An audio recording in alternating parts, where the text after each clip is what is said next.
En France, beaucoup de salons aussi en ce moment. Hier, on évoquait les Thermalies. Et à la fin de la semaine, il y aura aussi, porte de Versailles, le très célèbre salon Bijorka. On y trouvera 500 créateurs de bijoux, souvent des jeunes passionnés qui ont énormément d'idées superbes, avec deux d'entre elles plutôt, Guylaine Laurent et Patrick Delporte. Nathalie et Aurélie testent elles-mêmes leurs créations avant de les proposer à la clientèle. Depuis 10 ans, ces deux sœurs façonnent ensemble des bijoux. Celui-là, tu l'as essayé? Non. Leur devise, la fantaisie. Ça, c'est quand même très différent. Oh, génial. Bon, ça, c'est plus rigolo.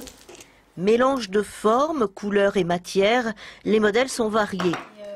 Aurélie dessine les projets et les éléments qui les composent, éléments fabriqués ensuite par des artisans. Nathalie, elle, gère la société et s'occupe du montage des bijoux. À la base, on a un dessin avec le modèle qui est déjà préétabli. Et parfois, et même très souvent, on s'écarte complètement du dessin. Donc ça devient vraiment de l'improvisation. Au milieu des perles et des strass, originalité, les bijoux sont ponctués de miniatures, alléchantes gourmandises, attention, interdites aux enfants. T'as mis un réglisse? Les bonbons, c'est venu il y a 3 saisons. C'est coloré, les bonbons. Ouais. On s'est dit, pourquoi tout le pas monde faire aime des ça. bonbons. Puis on attire les gourmandes aussi. Complètement. Et elles se disent qu'elles peuvent emporter sans grossir. Donc, ouais.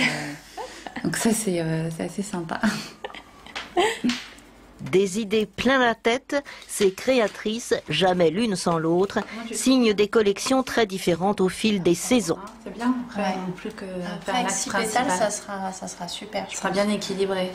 Ouais. Il y en a pour tous les goûts, tous les âges, classiques, sobres, Comme les vrais. harmonie de pastel, ou au contraire, feu d'artifice de couleurs vives. Ces parures sont faites pour séduire, quelles que soient les personnalités et les circonstances de la vie. Les goûters d'anniversaire, C'est très joli comme mélange. Le berlingot rouge. En 2010, le bijou fantaisie est à la mode. Le bijou fantaisie permet d'égayer ses tenues, de changer de tenue sans renouveler toute la garde-robe. Oui, c'est ça. Ça permet vraiment de changer de look.